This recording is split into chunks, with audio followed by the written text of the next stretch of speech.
This was the hint that we had stopped with in the previous video.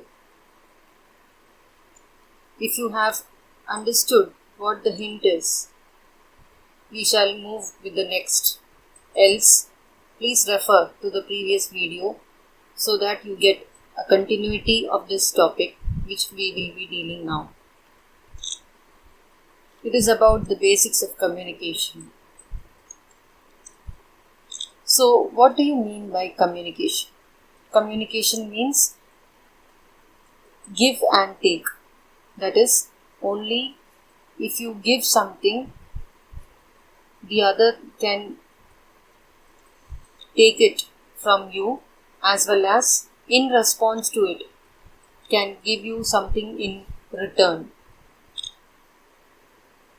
So, the purpose of a communication system is to transmit intelligent signals from the source to the destination at any point away from the source. That means the source can be at one point, the destination may be near or it may be far away. So if you need to communicate, you need to know the basics of communication.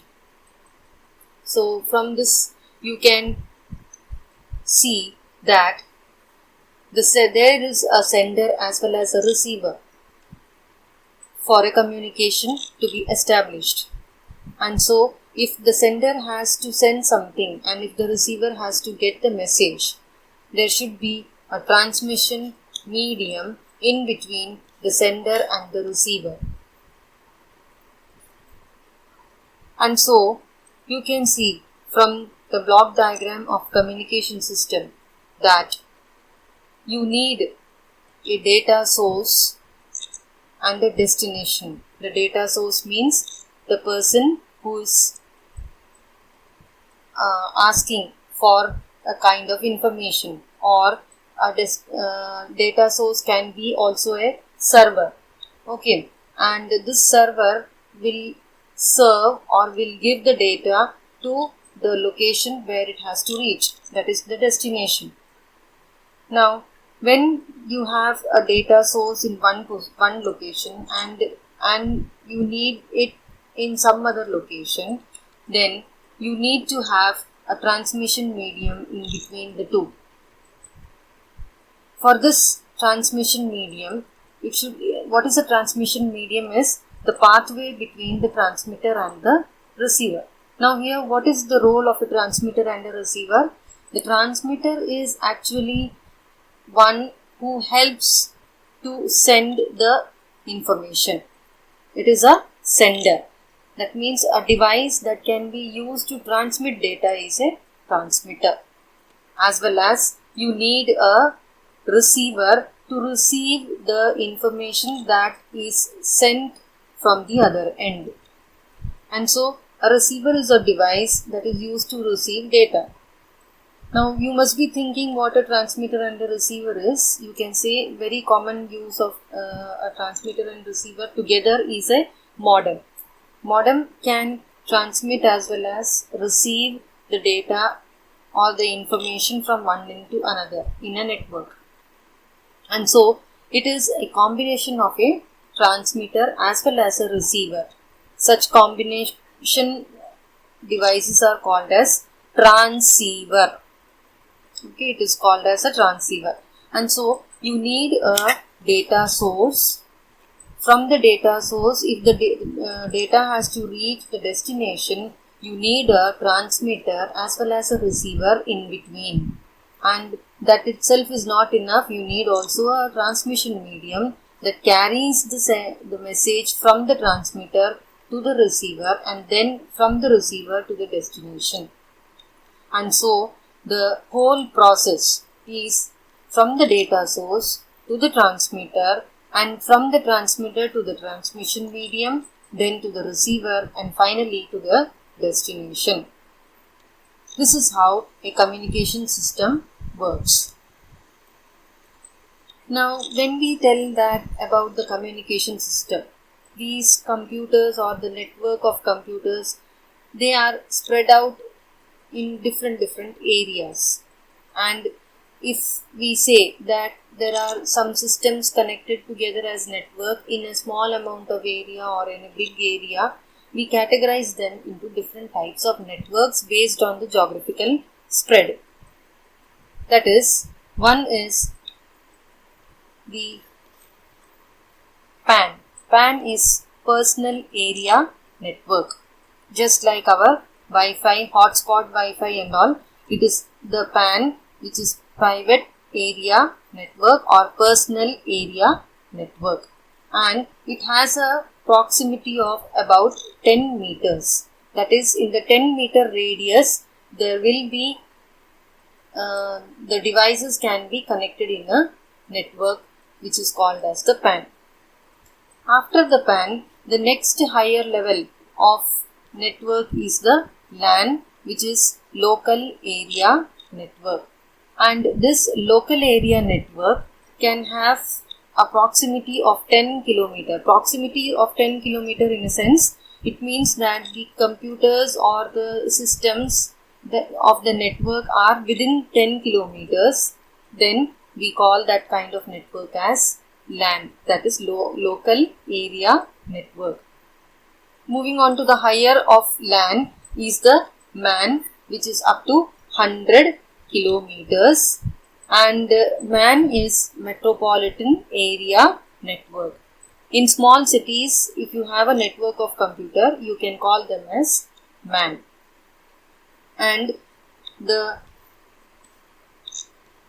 superior of all this is the WAN, that is the Wide Area Network. This Wide Area Network is widespread and is spread across the country or a continent or a globe also.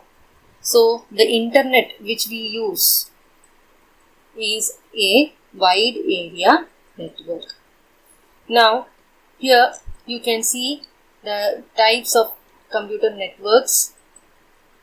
You can see that this is personal area network. The personal area networks get connected together and you get the metropolitan area network. These are LANs. LANs means they can connect one or more networks together within 1 kilometer. And then if you have a larger area, then you call it as metropolitan area. Many metropolitan areas together become another one network which is called as the wide area network. So, we can see that how these characteristics of PAN, LAN, MAN and WAN are related to one another. You can see that the networking cost of a personal area network is negligible. In a sense, the hotspot that we use in our mobiles, the cost of it is negligible when compared to the amount of money that we spend on internet. Then in LAN, it is inexpensive. Though we require money for having a LAN network, even then it is cost effective and it is not that expensive. Whereas when we move on to metropolitan area network, it is expensive, and when we move on to even more higher areas, it becomes very expensive. Now, why these becomes expensive or inexpensive, we will be dealing with all those things in detail. Similarly, a PAN is a high speed. LAN is also a high speed, but when you come on to MAN, it is a moderate speed. That means if the area is increasing, the speed becomes low. So that in a global network, you can see it will be of the low speed compared to the PAN or LAN. Similarly, error rate. Error rate means the amount of mistakes or the errors that occur. You can see that the errors will be highest when it is in WAN and lowest when it is in PAN. Similarly, the devices that we use in each kind of network depends on the network that we use. The devices that we connect to the network are depending on the area which it covers. So, you can see that the network devices used in a PAN are WLAN, USB, dongle. USB dongle is our net setup. Similarly, LAN also, you have a hub, switch, repeater and a modem. We will be dealing with hub, switch, repeater and modem in depth in the future sessions. Just understand that these are devices that are used for network connection between computers. Then you have a router and a gateway which comes in metropolitan area network. That means if you want to increase the range of communication to a higher level, you have to make use of router or a gateway. And this router or a gateway are used for metropolitan area network as well as for wide area network. Now coming on to the technology or the media that is used. If we are using the personal area network, we can make use of Bluetooth or infrared rays for establishing the connection. Whereas LAN you require a Ethernet or Wi-Fi, and in metropolitan area network you need optical fiber or a radio wave or a microwave. Whereas the optical fiber or the radio wave are not enough when we move on to a global network. There we need to use a microwave satellite.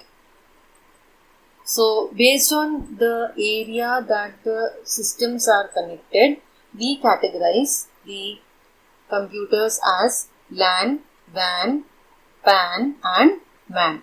And the characteristics of these networks are interrelated, as we can see on the screen. There are few more different types of networks of computers which depend on different kind of requirements. That is, the components that are used, also the way they are connected. We can see all those things in detail in the future sessions. Thank you.